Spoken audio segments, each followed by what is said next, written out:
पाकिस्तान के दोहरे रवैये पर कड़ा रुख अपनाते हुए भारत ने कहा, किसी भी रूप में सीमा पार से आतंक को नहीं किया जाएगा बर्दाश्त।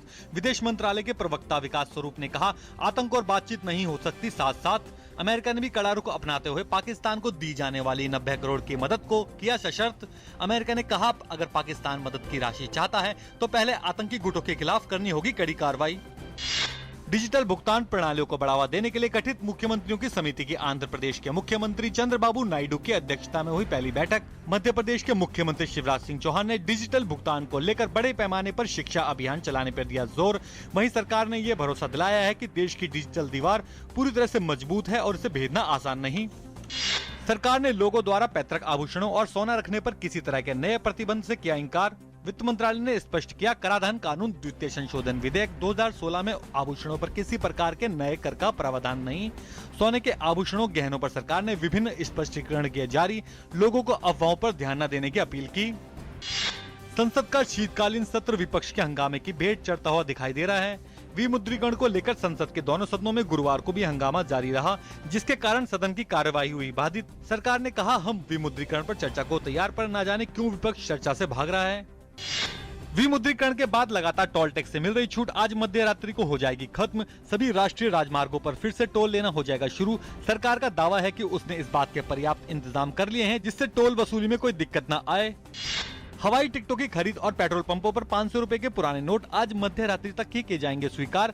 3 दिसंबर 2016 से सरकारी पेट्रोलियम कंपनी के पेट्रोल पंपों पर पेट्रोल, डीजल और गैस आदि खरीदने में पुराने 500 रुपए के नोट स्वीकार नहीं किए जाएंगे। विमुद्रीकरण को लेकर नरेंद्र मोदी ऐप पर कराए गए सर्वे में हिस्सा लेने वाले हर एक नागरिक को पत्र लिखकर प्रधानमंत्री नरेंद्र मोदी ने न सिर्फ सरकार का हौसला बढ़ाने के लिए धन्यवाद दिया है, बल्कि आम जनता द्वारा भेजे गए तमाम सुझावों का भी आकलन किया। वित्त मंत्री अरुण जेटली ने भुवनेश्वर में एक सेमिनार को संबोधित करते हुए कहा, सरकार के विमुद्रीकरण के निर्णय को लेकर लोगों में है उत्साह। जेटली ने विमुद्रीकरण पर मीडिया में हो रही आलोचनाओं का जिक्र करते हुए कहा, मीडिया इस निर्णय से हो रही सिर्फ पीड़ा की बात कर रहा है, न कि इससे होने वाले फायदों की। नेपाल भारत सीमा पर रात करीब 10:30 बजे मध्यम तीव्रता का भूकंप आया। इस भूकंप की तीव्रता 5.2 मापी गई। यूएस जियोलॉजिकल सर्वे के मुताबिक भूकंप का केंद्र उत्तराखंड में धारचूला से 24 किलोमीटर उत्तर पूर्व में स्थित था। उत्तराखंड के चंपावत, श्रीनगर, गढ़वाल और अल्मोड़ा में भी झटके महसूस किए। फिलहाल जान माल के नुकसान की कोई खबर नहीं। भारत ने दुनिया भर में प्रतिष्ठित यूनेस्को की अमूर्त सांस्कृतिक धरोहरों की सूची में योग को शामिल करवाने में सफलता हासिल की। विदेश मंत्रालय ने संयुक्त राष्ट्र के शैक्षणिक, वैज्ञानिक और सांस्कृतिक संगठन यूनेस्को की इस सूची में योग के शामिल होने की जानकारी दी। सभी 24 सदस्यों ने दी अपनी सहमति। फ्रांस के राष्ट्रपति फ्रांसवा ओलांद ने ऐलान किया है, वे राष्ट्रपति पद के लिए दोबारा चुनाव नहीं लड़ेंगे। उनके इस ऐलान ने सबको चौंका दिया है। ओलांद ने कहा, मैंने फैसला किया है कि मैं दोबारा जनादेश हासिल करने के लिए दावेदार नहीं बनूंगा।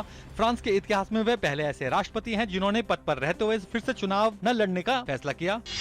सीरियाई सेना ने विद्रोहियों के गढ़ वाले दक्षिण पूर्वी अलेप्पो में हमले किए तेज।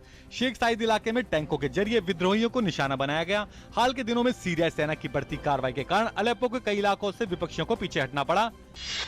थाईलैंड के युवराज महा वजीरालोंगकोर्न को देश का नया राजा घोषित कर दिया गया है। वे अपने दिवंगत पिता और राजा भूमिपोन अदुनियदेव की जगह गद्दी पर बैठेंगे, जिनका निधन 13 अक्टूबर को हुआ था। उन्हें औपचारिक रूप से गद्दी पर बैठने के लिए आमंत्रित किया गया और एक विशेष समारोह में उनका अभिषेक किया गया। मकाओ ओपन बैडमिंटन टूर्नामेंट में साइना नेहवाल और बी साई प्रणीत खेलेंगे अपने अपने क्वार्टर फाइनल मुकाबले। साइना नेहवाल का मुकाबला चीन की झांग यमान के साथ होगा। वहीं पुरुष एकल वर्ग में बी साई प्रणीत चीन के झाओ जूनपेंग के साथ खेलेंगे अपना क्वार्टर फाइनल मुकाबला।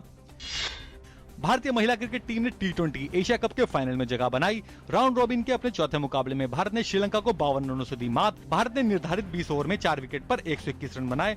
ओपनर मिथाली राज ने शानदार 62 रन की पारी खेली। इसके जवाब में श्रीलंकाई टीम 20 ओवर में 9 विकेट पर केवल 69 रन ही बना पाई। भारत के लिए प्रीति बॉस और एकता बिश्ट ने लिए 3-3 विकेट।